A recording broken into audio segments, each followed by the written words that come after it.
మరొక ఇంట్రెస్టింగ్ ప్రశ్న, మొనాకోలో నిజంగానే కోటీశ్వరులు ఉంటారా? ఎస్. జస్ట్ ఇమాజిన్, ఒక దేశంలో మీరు కలిసే ప్రతి ముగ్గురులోనూ ఒకరు కోటీశ్వరుడు అయి ఉంటే ఎలా ఉంటుంది? అలాంటి దేశమే మొనాకో. చుట్టూ luxury and rich people and వాళ్ళ లైఫ్ స్టైల్ అనేది నార్మల్గా కనిపిస్తూ ఉండే దేశమే మొనాకో. సో అందుకనే దీన్ని వన్ ఆఫ్ ద రిచెస్ట్ కంట్రీస్లో ముందంజలో ఉన్న దేశంగా కూడా అంటారు.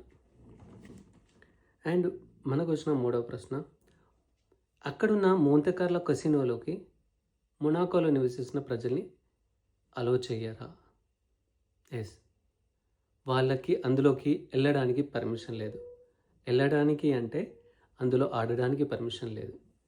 కాకపోతే వాళ్ళు పని చేసుకోవచ్చు, దాన్ని మెయింటైన్ చేసేవాళ్ళు వాళ్ళే. ఎందుకంటే ఇక్కడ గవర్నమెంట్ వీళ్ళు అక్కడికి వెళ్ళి జూదం ఆడి వాళ్ళ యొక్క డబ్బును మొత్తం పొడగొట్టుకొని వాళ్ళు పేదవాళ్ళుగా మారడం ఆ దేశం యొక్క గవర్నమెంట్కి అయితే ఇష్టం లేదు. అందుకోసమనే ఇక్కడున్న ప్రజలను ఎవ్వరిని అక్కడ కసినోలో ఆడనివ్వరు.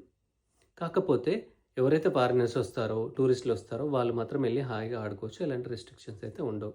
ఈ ఒక్క కసినో నుంచి ఆ కంట్రీకి వచ్చే ఆదాయం $1 మిలియన్ ఉంటుంది ఒక రోజులో.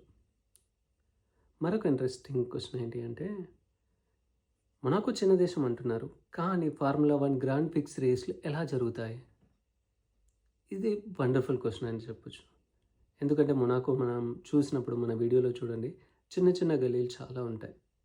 వాటిల్లో సింగిల్ కార్ వెళ్ళడమే గగనమయమో అనిపిస్తుంది. అలాంటిది F1 రేస్లు. ఇమాజిన్, ఒక 300 కిలోమీటర్ల వేగంతో వెళ్ళే ఒక కారు చిన్న గల్లీలో రేస్ జరిగితే ఎలా ఉంటుందో అది మొనాకోలో పాసిబుల్ అవుతుంది. అందుకే ఇక్కడ F1 ఫార్ములా రేస్లకు అంత క్రేజ్ ఉంటుంది.